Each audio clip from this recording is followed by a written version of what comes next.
Senin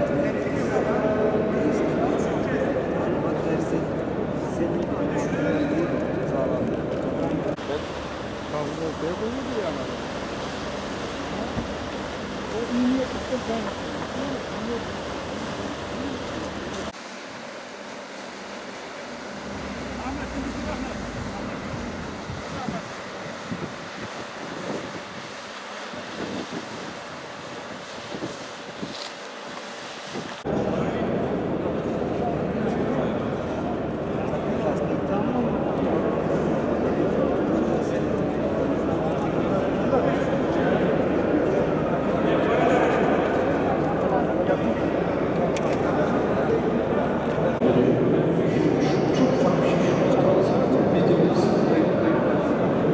Emre abi görüşürüz.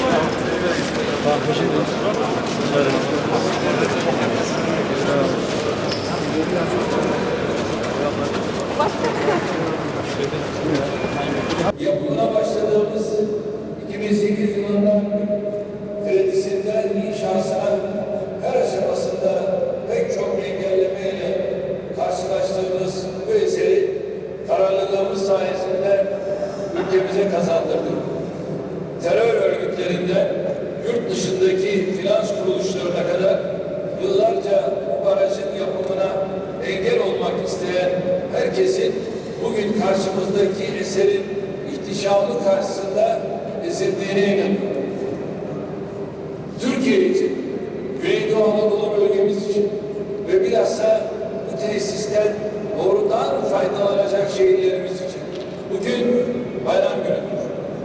Özellikle başta ana muhalefet olmak üzere diğer muhalifler, hele aşırı uç muhalifler, özellikle buranın yapımı karşısında merak ediyorum acaba ne diyecektir?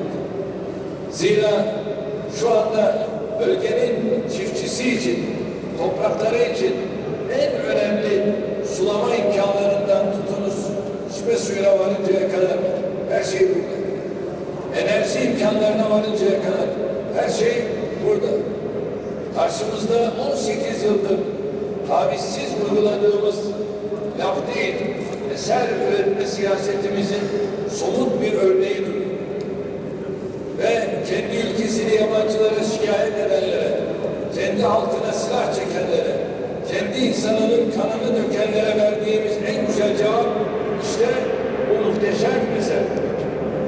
Ilısu Barajı'ndan esecek barış, kardeşlik, refah ve huzur rüzgarı inanıyorum ki asırlar boyunca bu topraklarda dalga dalga kendini hissettirecek. Toplam yıllık enerji üretim kapasitesi 4,1 milyar kilowatt saat olan hidroelektrik santralimizin ilk etapta 200 megawatt gücündeki birinci ünitesini hizmete alıyoruz. Her ay bir türbini hizmete vermek suretiyle yıl sonuna kadar Ilısu'yu tam kapasite faaliyete geçireceğiz. Ilısu'nun maliyeti, yeniden yerleşim, tarihi ve kültürel varlıkların korunması, inşaatı ve diğer harcamalarıyla birlikte toplamda 18 milyar lirayı bulacak. Barajın inşası konusunda en çok istismar edilen Hasankeyf başta olmak üzere tüm tarihi ve kültürel varlıklar özellikle korunmuştur. Sadece bu tür çalışmalar için 200 milyon liralık bir kaynak kullanılmıştır. Bu tesisin ekonomimize yıllık katkısının ise 2,8 milyar lira olmasını bekliyoruz. Temelden yüksekliği 135 metre. Toplam su depolama hacmi 10,6 milyar metreküp olan Dicle Nehri'ne taktığımız bu nadide gerdanlık GAP projemizin de en önemli unsurlarından biridir. Bu devesi 1200 megawattlık toplam kurulu gücüyle ülkemizin en büyük 4. ve dolgu hacmi bakımından da 2. barajı. Beton kaplı kaya dolgu baraj tipinde ise Ilısu dünyada 1 numara. Burada toplanan suları yakında inşa inşa edeceğimiz Cizre Barajı'na bırakarak hem 1,1 milyar kilowatt saat enerji üretecek hem de 765 bin dekardan mahrum kalan milletimiz çok büyük acılar çekmiştir. Biz 18 yıl önce Türkiye'yi demokraside ve ekonomide dünyanın en ileri ülkeleri arasına yükseltme azmiyle yola çıktığımızda birileri birkaç yıl iktidarda kalıp gideceğimizi düşünüyor. Ama biz planlarımızı, programlarımızı, hedeflerimizi çeyrek asırlık, yarım asırlık, bir asırlık dilimlere göre yaparak geçmişten beri Türk siyasetçilerin teslim olduğu kısım döngüye kırdık. Ve dedik ki eğitim, sağlık, adalet, emniyet, bu dört temel taş üzerinde Türkiye'yi yükselteceğiz. Ve buna daha sonra ulaşımı ilave ettik, tarımı ilave ettik ve bunlarla beraber güçlenen bir Türkiye'yi inşa ettik. Milletimiz her seçimde artan oranda destek vererek bize doğru istikamette yürüdüğümüzü gösterdi. Hamdolsun sadece 18 yıl bizden önceki 79 yılda yapılanların tamamının kimi alanlarda 5 katı, kimi alanlarda 10 katı ve daha fazlası hizmet üretmeyi başardık.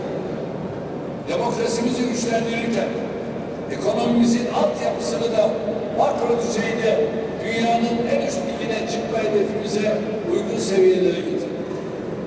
Eğitim, sağlık, adalet ve emniyet temelinde ülkemizi kalkındırırken ulaşımdan tarıma, enerjiden turizme hiçbir alanı ihmal etmedik.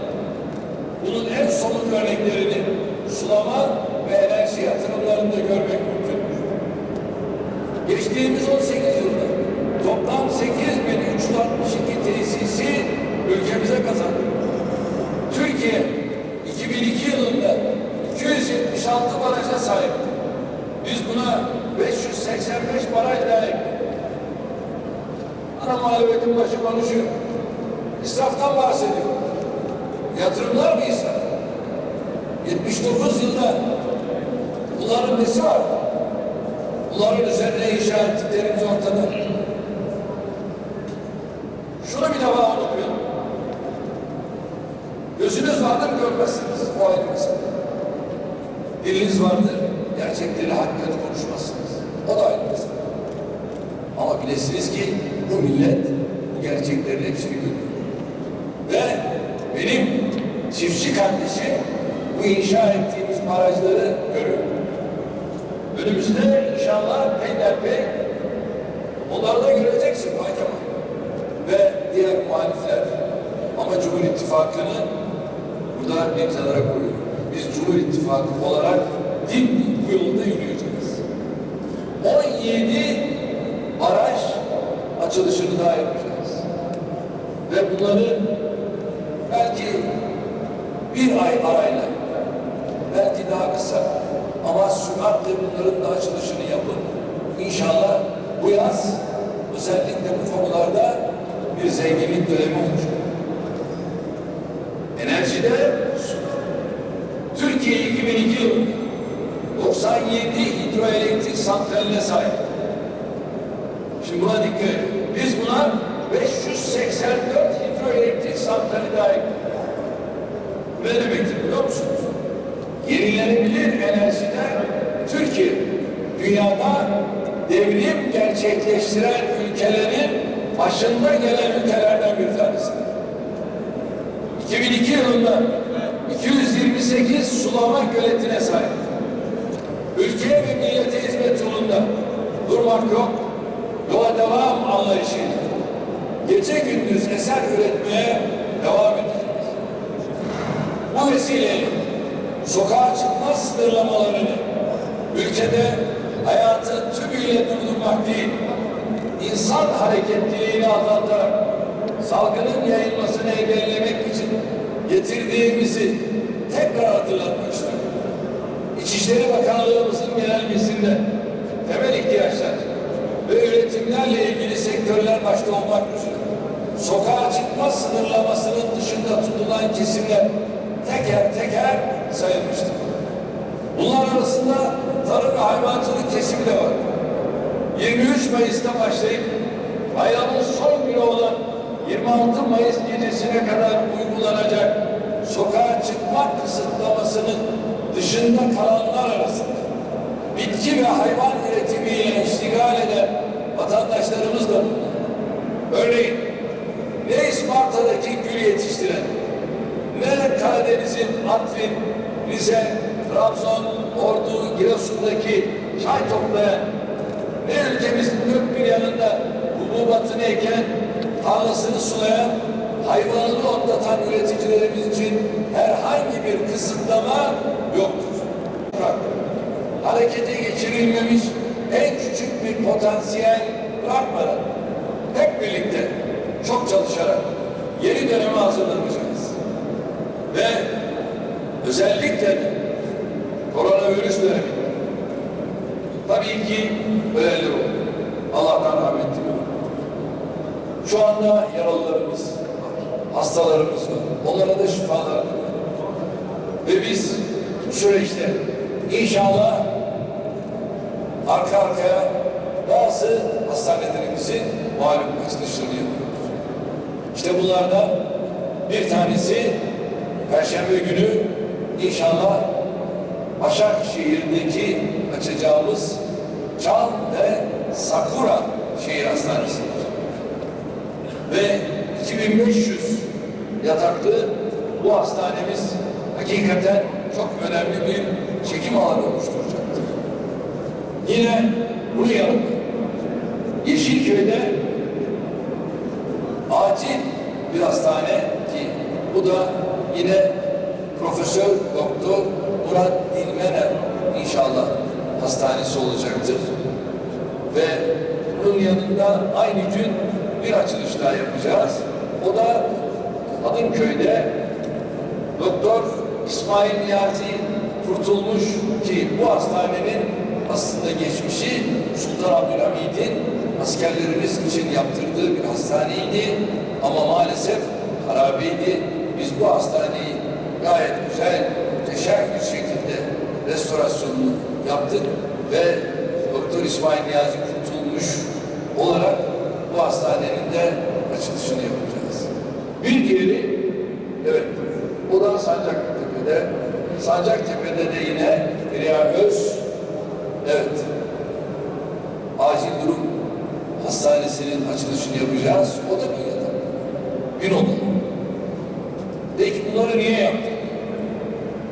Özellikle bu hastaneler bizim uluslararası alanda bir sağlık merkezi haline getirdiğimiz Türkiye'mizin Sancaktepe eskiden orada malum askeri havaalanı vardı. Şimdi bu havaalanından inecek ve hemen hastaneye geçecek. Yeşilköy'de yine aynı şekilde havaalanımız vardı. İnecek, oradan hastaneye geçecek. Ve böylece ulaşım noktasında en ufak bir sıkıntı yaşamadan uluslararası camiaya biz sağlık hizmetini de verme fırsatını yakalayacağız. Bunlar dışında da Başakşehir'in oralardan süratle geçme imkanı olacak. Kullanacak vatandaşlarımıza afiyetler, bereketler, sözlerime son vermedim. Tüm İslam alemi, Leyli, Kadri'ni tebrik ederim. Ve inşallah cumartesi günü yetişeceğimiz Ramazan bayramımızı şimdiden tebrik ediyorum. Rabbimden bayramın tüm insanlara sağlık, huzur, esenlik getirmesini diliyorum. Bugün çifte mutluluğu bir arada yaşıyoruz. Nasıl hizmet alıyoruz? Nice medeniyetlere can veren, tarihin en büyük alimlerinden El Cezeri'ye ilham kaynağı olan Beşer, yeni hikayesiyle tarihin akışına şahitlik etmeye devam edecek. Suyun var ettiği, ihya ettiği, iman ettiği kadim Mezopotamya toprakları tarihte olduğu gibi bundan sonra da su medeniyeti olmaya devam edecek. Olmasını Yüce Allah'tan diliyorum. Milletimizin bir rüyasını daha gerçeğe dönüştüren Sayın Cumhurbaşkanımız Başkanımız'a Ulusu Barajı'nın yapımında büyük emekleri geçen önceki dönem enerji ve temin kaynakları ilk ünitesini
butonlara